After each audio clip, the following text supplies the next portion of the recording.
Garfield is one of the most instantly iconic and recognizable characters in the history of anything ever in the entire universe. Starting from simple 3-panel newspaper comic strips to TV shows with banger musical numbers and even the medium of film, twice directed by the Komm brothers with Bill Murray. I don't think people are too big a fan of it, to be honest. And recently for Chris Pratt. Does anyone even remember this coming out? I remember when the casting was revealed because it was a little bit after the Mario movie casting came out, so when it was revealed that Chris Pratt would be voice acting another iconic character who loves Italian food, people were really upset. Garfield is one of the most relatable characters in history to me, and I really think he deserves a spot in the Literally Me pantheon alongside Ryan Gosling in Drive, and Ryan Gosling in Blade Runner 2049, and Ryan Gosling in The Place Beyond the Pines, and Ryan Gosling in He's lazy, sarcastic, fucking hates Mondays. I mean, he's just like me for real. He also loves Italian food, like come on, how can you get more relatable than that? Side note, it says on the Garfield wiki that his food dislikes include Mondays. Monday is a day, not a meal, unless this implies that Garfield is so powerful that he can eat literal days, in which case, let's put him up against Goku, see who wins.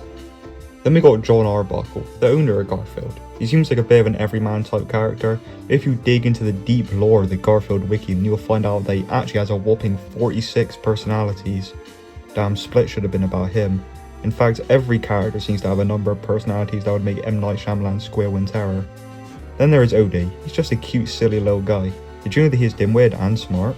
There is one thing you need to know about him, is that he is completely mute. Then there is Liz. She is kind of similar to Garfield in that she is also very sarcastic and blunt, but in some times she actually becomes John's girlfriend. What? And you know what? Hear me out. Yeah, that's pretty much the Garfield characters you need to get a basic understanding of to be prepared for what the video's true topic is. Unless you really want to know more about Normal, although that's like saying you want to know more about Ben Quaderneros. Anyways, what if these lovable and iconic characters were actually violent, drug-abusing swear machines? Well, worry no longer. Welcome to Garfield the Musical.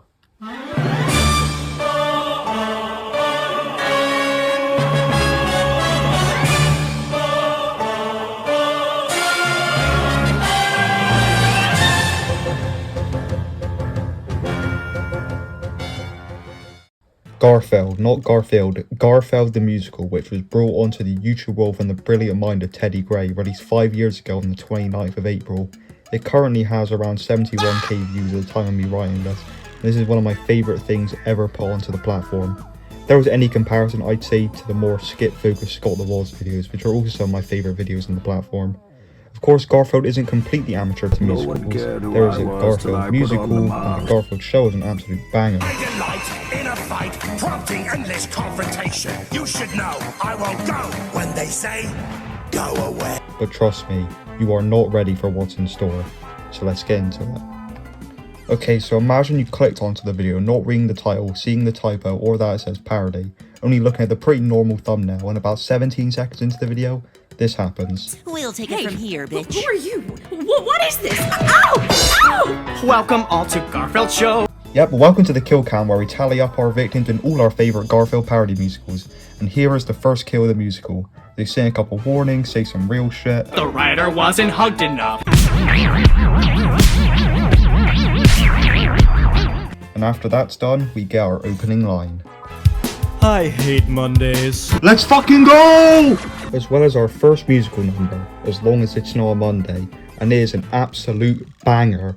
The first musical number in a musical really needs to do a lot of heavy lifting in terms of establishing the characters and the tone, and this does it perfectly. The parody elements are immediately apparent, like how Garfield immediately starts abusing Ode, and John calling him a lazy asshole and a fucking fat dick. An interesting aspect of the whole thing are the fourth wall breaks. During the song, Garfield points out the audience excitedly, whilst John is very, let's just say, indifferent about it. Garfield is super dedicated to the musical, and that actually ties into his development later, so stay tuned for that. The visual gags in the song are great as well, with great stuff such as the calendar and the wheel with gags. After the musical number ends, we got an opening which truly introduces our characters. Garfield, a snarky dickhead. What, did you find a clean sock to masturbate into? John, a truly tortured soul. And Ode, the innocent and happy-go-lucky guy. It also has a lot of great jokes, and Garfield summoning the laugh track, which makes the scene have a similar vibe to Super Mario 74 by Legend of the Game Nathaniel Bandy, which is always a plus. I tried to watch The Godfather and I didn't get Bandy vibes, so I turned it off and turned on Mini Super Mario 64 ROM hacks 2 for actual cinema. But I'm not gay, and I'm not a baby. But after a bit of banter, John reveals his master plan. He's going to propose to Liz after 5 years of a great relationship, and Garfield and Odie are going to tag along to sing with him for this great moment. But Garfield doesn't want to do it, so he bribes him with lasagna. Let's go, John! We go to the animal hospital and we get one of the best lines in the whole thing. Your cat has AIDS. Thank you, doctor. This is Liz, who seems weirdly disinterested in John. I'm sure it's nothing, she's just a little unenthusiastic at the moment. So John summons his ultimate weapon and gets to sing in Paging Dr. Liz, our love song, and it is supremely epic and wholesome. I love the goofy sound effects and the relationship seems super great, although once again Liz seems a bit confused and taken aback, but I'm sure it's nothing. He changes the key and ends the song by getting on his knees and taking out the ring. Hell yes! John, is this a joke? The simp has fallen in love with the ego. Well, it seems that the relationship isn't blooming. In fact, she barely knows it. She's in a relationship? But luckily, Garfield is here to break the tension and make everyone laugh. Oh. In fact, Liz's partner is John's old roommate, Lyman. She delivers one of the best lines again. I'm gonna give you the names and numbers of a few other women I know. Who are they? Friends of yours? They're therapists. Well, for having his parasocial relationship shot down, I'd say he's taken it well. But I love how happy Garfield is that he's dodging his appointment and Odie being concerned about John. It's super fun. We cut back to the house and John is taking his heartbreak hard, to say the least, but Garfield has a bowl of lasagna and apologises to the audience for John's antics and begins another song, I Love Lasagna. And that's another one ticked off the gag wheel. What a nice way to calm the mood now. Oh, now John's doing crack. Anyways, this is probably the funniest song in the musical. The contrast between John being depressed and Garfield trying to keep up the act of a happy-go-lucky musical, when the song speeds up to try and cover up for John chasing Odie and beating him, is super funny. We jump forward to the next day and John is trying to renew his prescription, but he fails and it's pretty calm about it, I reckon. Garfield, still trying to salvage the musical, tries cheering him up, although pretty assholishly. After a bit of deep conversation, You mean the one about the guy who was destined to fuck his mom? Yes. he manages to encourage him into singing a musical number, John's Lament. This is my second favourite song in the whole thing. It starts off with being an honestly pretty touching recount of John's life and his struggles with self-loathing and lack of purpose, and he's finally going to rise up after a life of pain and misery. It's time the world will come and see that I'm John Arbuckle and you will all remember me. I'll be the man they can't ignore. Put up with this too long and I won't take shit anymore. I'm sure that he isn't planning anything crazy, he just got a case on the Mondays. Oh, he killed his dog. Well, that was 20 years ago and he got a therapist. He's a stable citizen. I believe he can come back from this rough patch. This moment in the song when he's getting called by the voice of his doctor, the police who say he's on parole, his mother, and fucking Charles Manson. This moment is so random, it's the funniest musical moment in the whole thing. And he ends the song by snapping out of his violent fantasies. After a bit of talking to himself, this is where I say the musical truly goes off the rails. And there is a knock at the door, and John opens it. Oh my god, Lyman. Howdy, John. Lyman's appearance half an hour in is absolutely hilarious. How he keeps cutting himself off through wanting to try out John's crack pipe and doing a line, his porn star cowboy doctor attire, and of course his song Guilt-Free Sex is absolutely unhinged. It starts off as an apology and you think there's going to be a more somber song, but then he progresses by intricately explaining his and Liz's sex life to John, who is ultra confused and surprisingly calm despite a few Kubrick stares. Lyman decides to get progressively more explicit, just going all in on John, and invites John for an epic three-way with him and Liz. And you could probably say that this is his Joker subway moment as he ends the song by beating him to death. But Odie and Garfield are there to see it and their reactions kill me every time. And then John, like a true villain, laughs maniacally. And we time jump to a few days later where the house has been transformed into a Liz-hating hell, as we see John use some fun weapons to murder some more people. And Odie is terrified, whilst Garfield is as chill as ever and thinks nothing is wrong despite watching him kill Lyman earlier. Thinks that Odie is just trying to call him fat, which calls him to break into a new song, Drawn to Scale. That means we now landed on Fat Joke on the gag wheel. This song is a bop, and I love watching Odie's confused looks and Garfield happily killing off one of his old enemies, RX2. After finishing the song, Odie is pissed, and you know what? Talk to the paw. What the fuck is wrong with you? We need to do something now or we're gonna die! yeah, he can talk now, and he chastises Garfield for being a lazy piece of shit and decides that they need to kill John before he kills anyone else, beginning the next song, People You Love Can Do Bad Things. This song is kind of the turning point of the musical, where Odie tries to convince Garfield that he needs to abandon the idea of hosting this upbeat musical, instead needing to take John down and save the day. He brings up some real world examples of famous people doing bad things. Wait, what the fuck, why am I there?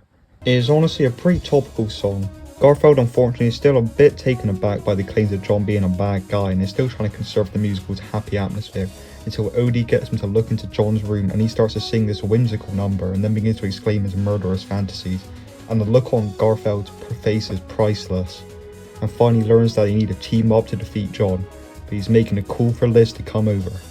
Besides all his great character growth, the song is a complete banger. People you love can do bad things. It's staring you right in the face. People you love are a menace, wiping out the human race. That's what I'm talking about. People you love can do bad things. This shit means something to me, man. Now we are at our intermissions. Let's take a step back and absorb everything we've just seen. Oh shit, it's back. We meet Teddy Gray, the creator of Garfield the Musical, and this segment is fucking hilarious. He's getting sued by Jim Davis, the creator of Garfield. Whilst Colin McLevy plays a very good pompous asshole, I can't get over the pure rage in the line deliveries by Nick Holt. Look at his malicious expressions, dramatic line readings. It reminds me of a character like Rex Mose and his, well, explosive personality. Rex! There's not really too much else to say about the segment besides how funny it is and how we have now finished the Wheel of Gags. Hey, by the way, can I ask you something? In the Garfield strip from May 30th, 1990, did John actually drink dog semen? Oh shit, oh fuck, he's pissed. Well, we won't be seeing him again. The puppets sing Another Warning, yep, that's the name of the song, and Jim Davis walks in and... I won't die for this piece of... So begins Act 2. We open up at Liz's house and we get another one of my favourite songs, House Calls. This is the only solo Liz song and it starts as a call to Lyman where she voices her worries about his disappearance. Man, I wonder what happened to him. She decides to calmly break up with him. Fuck you! Boom! We're now at a stage and Liz summons a band to perform an absolutely banging rock number where she completely badmouths Lyman in every possible aspect. Is going to get her revenge on him through cheating, although I'm not too sure he's gonna know about it.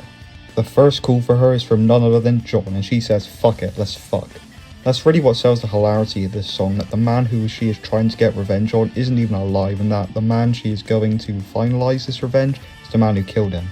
That and the hilariously crude lyrics make this an amazing listen. Now let's go see which lucky guy is gonna come home and sleep with me tonight instead of sitting home alone and jerking off. The crew also get a whole lot of mileage from the studio lighting setting during the band segments, making it the best looking song on the musical. Also the vocals are absolutely heavenly. She sets off to John's house with the wallet, condoms and her trusty rape whistle. Back at John's house, Garfield and Odie are deliberating further on how to kill John, and as you would expect, Garfield is still apprehensive of the prospect of killing John, but... That must be Liz. Shit! The doors rung and they hide from John before he opens the door to invite Liz in. She very quickly notices that John is still not over the projection through his subtle imagery on the walls and is a bit scared, but luckily she's got that trusty rape whistle.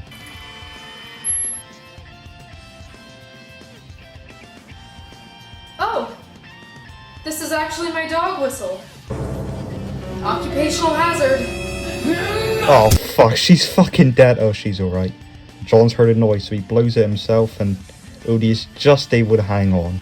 A close call, but they still have a lot of time to discuss their plan and kill. Oh god damn it! They get away and enter Odie's secret study room where we discover that Odie is actually a based intellectual Sigma. They enter into yet another argument where Garfield's happy-go-lucky mood clashes with Odie's hardened worldview, truly one of the greatest conflicts in cinema history. But Odie is able to get Garfield interested in his plan, and that is to put a C4 into Garfield's teddy bear Pookie and use that to blow up John. Obviously. Garfield eventually agrees to this, but only if they sing a song. This begins the song Planting the C4. This is a Garfield musical, by the way. This is a fun song with a dual perspective, being a nice aesthetic way to make it unique from the rest of the songs, as well as of course how out there this song is. It kind of does that thing that musicals do when they need to explain a bunch of plot quickly, so they put it into a song, and I love it. Now John is set off to find the boys, but Garfield makes a big mistake, saying, "We can't let him hear us again," which causes Odie to be a little bit annoyed. Then he pulls out his phone to call his agent, which triggers Odie to go into a full speech annihilating Garfield. He even believes that Garfield is working against him, which at this point might as well be true. This rant can really only be compared to one thing. That's The Godfather Part 2, where Fredo shouts at Michael. I'm your older brother, Mike, and I was stepped over. For years, being called a slobbering idiot, being kicked off of tables over and over again. I'm smart. You're a monster. I'm like everybody says. Those spiders you've killed. Like dumb. And I'm families, smart. Garfield. I want the Children.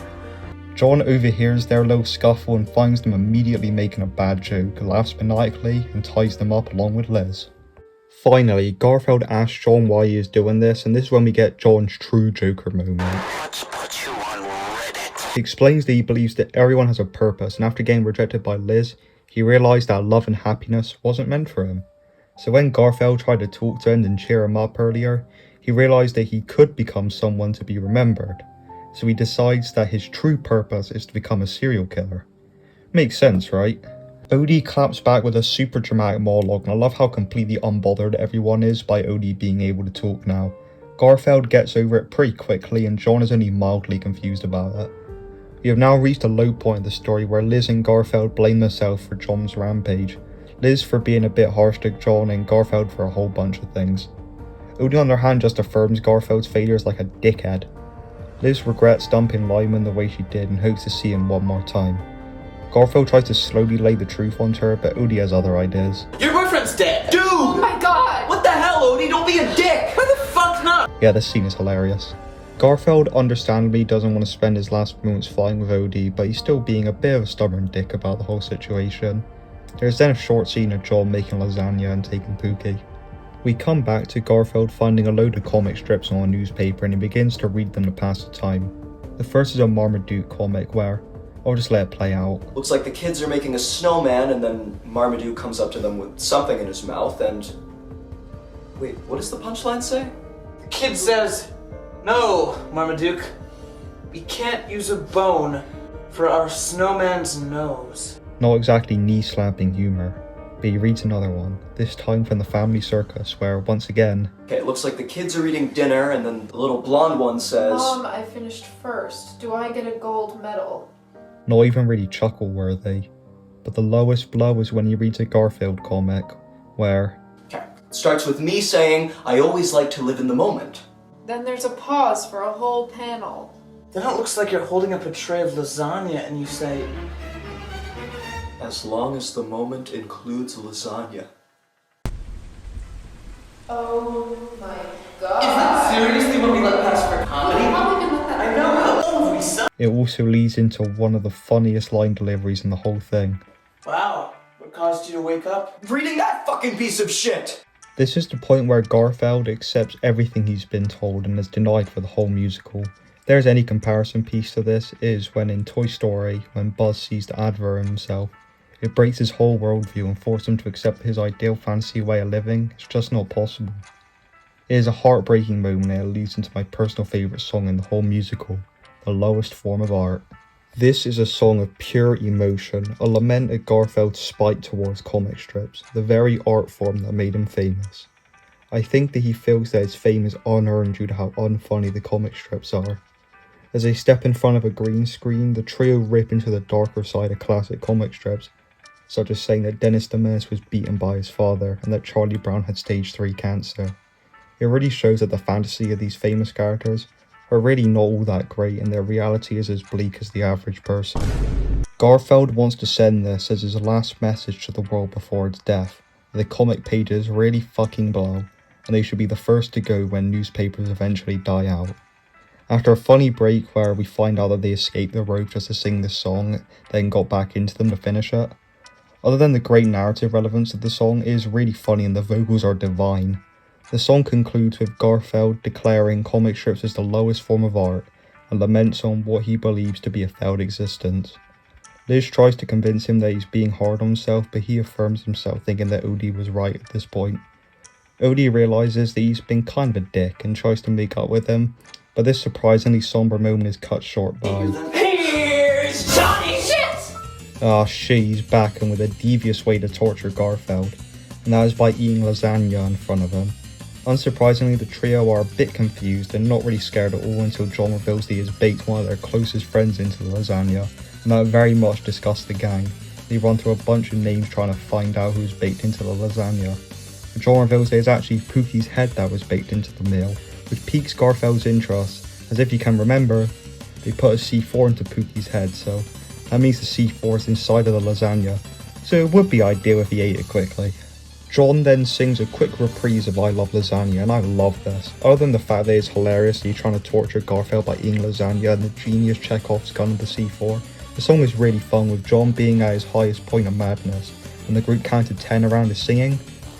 Luckily he finishes the lasagna just in time. We get a lovely Shrek 2 reference before the funniest death scene in history. It's time to die!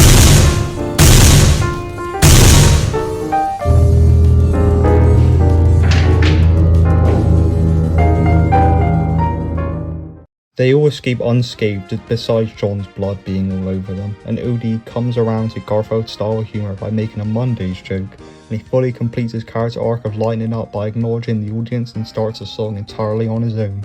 The song, Now That Was a Monday, is truly the perfect conclusion. The change in pace from slow and tender to the upbeat and wacky is amazingly British, and it has some of the funniest lyrics in the whole thing, with My boyfriend was murdered.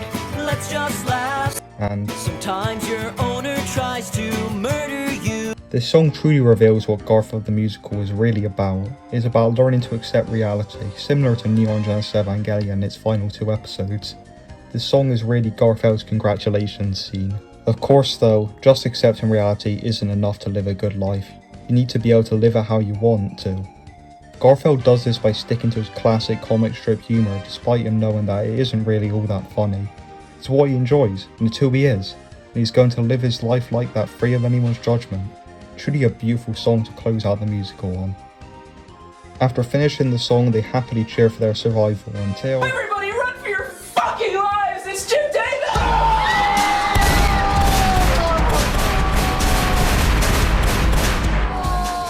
and we get a callback that even Edgar Wright would be proud of. And for the record, John absolutely drank dog semen. So the credits come on with a great remix of Paige and Dr. Liz, ending the musical adventure of a lifetime.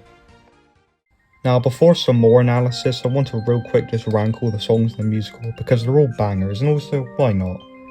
15th and 14th go to Warning and Another Warning respectively. They're both too short to go higher, but I like Another Warning better because the lyrics are funnier and I like the way the puppet goes flying when Jen Davis shoots him. Come on, that's peak comedy right there. Unfortunately, I'm going to have to give 13th a Planting the C4 because whilst it is catchy and I love how saturated the Garfield and Odie parts are, it is short and it is a filler song to speed up the plot. 12th is going to Paige and Dr. Liz pop punk version / credits. I like it a lot, but unfortunately the lack of a scene attached to it does bring it down. I prefer how the original sounds. Speaking of which, Paige and Dr. Liz is in 11th. I love the cartoon sound effects and the visual gags are really good, and when the key change hits, the song goes ultra hard, but I just prefer the other songs' lyrics and scene wise. Just cracking the top 10 is Drawn to Scale, a bop to be sure. I love Garfield's conflict of RX2 and his ad-libs towards the end of the song, as well as seeing Odie's increasing frustration throughout the song. The song feels pretty standard compared to the rest of the musical's insanity, which puts it down in my opinion. Next up is the most unhinged song in the package, Guilt-Free Sex is at 9th. Once it picks up and he starts going crazy, it's fantastic and the camera angles are truly sensational. Some of the lyrics are also truly amazing. The sheer hilarity of this concept of a song is enough to make it a banger. Shame that John didn't like it though. At 8th, I'm putting probably the quintessential Garfield musical number with I Love Lasagna. There's truly no better way to build up the show's madness than this song, with Garfield having to sing around John's rampage with some hilarious lyrics. The rising pace of the song as Garfield tries to drive the audience's attention away from the unpleasant scene to John injecting drugs and chasing Odie around the house are supremely funny and it makes me hungry. I want some lasagna. A masterpiece, but I prefer the reprise, which is at 7th. There's something about watching John at the peak of his madness which makes it so enjoyable, And then when they start counting up to 10, it makes the song more dynamic and fun, a worthy final song for John. At 6th, I've got the opening number, As Long As It's Not a Monday, a perfect way to introduce the character as well as being hilarious. The lyrics are some of my favourites in the whole series, especially If You Don't Like It, Kiss My Orange Ass. Both the John and Garfield segments are great and the visual gags are top notch, like with Garfield abusing Odie, the calendar, and of course the whale gags. The perfect opening matched by the perfect ending. It perfectly transitions the soft and reflective tone of the lowest form of art to the upbeat tone of As Long As It's Not a Monday. On top of its narrative relevance, it has hilarious lyrics. I just love its wholesome vibe with the three singing together. The shots of them together are epic, and that one panning shot where you can see Garfield's shadow as he rushes to the next spot are pure magic. It's truly the perfect way to end the musical. At 4th is People You Love Can Do Bad Things, a pure banger and a great way to end Act 1. Odie trying to convince Garfield that John is evil by using examples of famous people gone bad and showing him a book entitled John's Evil Plan. The moment where they peek in to see John sing the standard song and Garfield still thinks everything is fine. Then when he starts singing his murderous fantasies and Garfield has that completely shocked look on his face, concluding with that amazing ending sequence and the cliffhanger of John calling Liz, and is a perfect storm for a good musical number. On the podium is House Calls at 3rd, one of the absolute funniest songs in the package due to its context in the story as well as its lyrics perfectly fitting her blunt attitude and just being hilariously crude. The vocals are especially good for this one. I love the stage setting for when she summons her band, and the usage of the stage lights for the song are exquisite, making it for a transcendent experience the first time watching. Perfect in every way. Wait, why is it at number 3? Because John's lament is even perfecter. The way it transitions from a heartfelt ballad of his situation to a, I guess, triumphant chorus back to a recount of his life where we can see the obvious signs that he was going to end up the way he did. John's erratic movements throughout the song are a perfect display of his madness and has one of the funniest moments in the entire musical with the Charles Manson cameo. The vocals are heavenly as well, and since this is a villain song, come on Shay Fresh, you got to amend your list to put us at number 1 now. Perfectly constructed in every way, but number 1 was obvious from the start. The lowest form of art is the most perfectest song in the musical and easily number 1 on this list. The perfect song for a parody making fun of Garfield and his origins. Perfect for its context in the narrative and in Garfield's development. Perfect in its vocals, a perfect 3-part harmony was definitely achieved here. Some of the funniest lyrics in the whole thing. The build up to the eventual peak of the song and the release of it feels like an out of body experience and honestly is effective emotionally the first time around. This is truly peak fiction and it more than deserves the number 1 spot on my list. But now, back to analysis. What makes Garfield the Musical such a good parody, you say? Well, according to the first results on Microsoft Edge, the key elements to create a good parody include exaggeration, meaning they exaggerate certain aspects of the original work in order to point out its flaws or to create humour, or both. Garfield the Musical does this in spades. There are obvious examples such as the whole comic strip and lowest form of art sequence which point out how dated and not all that funny they are, and of how Odie is handled. Of course, one of the trademarks of Odie's character is that he's kind of a punching bag for Garfield. He kicks him around and gets him into trouble. Garfield keeps this aspect but expands it through adding more malice in Garfield's actions and having Odie point this out and be affected by his actions. This also ties into employing literary devices such as hyperbole. Another one of the core aspects of creating a parody is familiarity, and this is when I come clean. I did not grow up with Garfield. In fact, this musical was kind of my first exposure to Garfield, and I only started doing that basic research to put into the intro in order for me to fully understand how funny some parts of it are. Of course I knew the obvious stuff like Garfield hating Mondays and loving lasagna, but everything else was pretty much uncharted territory for me, and when I first watched it, I loved it. I loved it so much that I watched it again and again. The complete madness and the humour that is right up my alley spoke to me. Top that with the banger musical numbers, and Garfield the Musical turned into one of my favourite things ever created in the entire history of the universe. I guess it kinda adds up because some works I absolutely love are works of parody. For example, Edgar Wright films such as Scott Pilgrim vs. the World and the Cornetto trilogy, the Monty Python films, Garth Marenghi's Dark Place and Tropic Thunder. Go fuck yourself! No, we don't negotiate with terrorists. And to me, this shows just how good this musical is, and it is super accessible for anyone to watch, whether you have lots of knowledge about Garfield, or you're just like me. And this is why you need to see Garfield the Musical. Well, that's the video. If you made it to the end, then you have my thanks. I already doubt that this video is going to perform well due to its niche premise, but I'm very passionate about Garfield the musical and I think I did a fine job analysing it. Obviously shoutouts to Teddy Gray and his team. Just by looking at the video you can tell how much fun they had whilst making it, but check out the bloopers as well because they're hilarious. Also shoutouts to Chasington for allowing me to find this masterpiece through his video on the 2024 Garfield film. He's in one of, if not my favourite channel on the platform at the moment, so I do implore you to check out his content if you haven't already. Back to me now. If you liked this video then drop a like and subscribe if you really enjoyed it. Comment below your thoughts on the video, whether positive or negative. All feedback is greatly appreciated as I'll take it into account for my next project, whenever that comes out, hopefully soon. Once again, please check out Garfield the musical. Thank you for watching, and goodbye.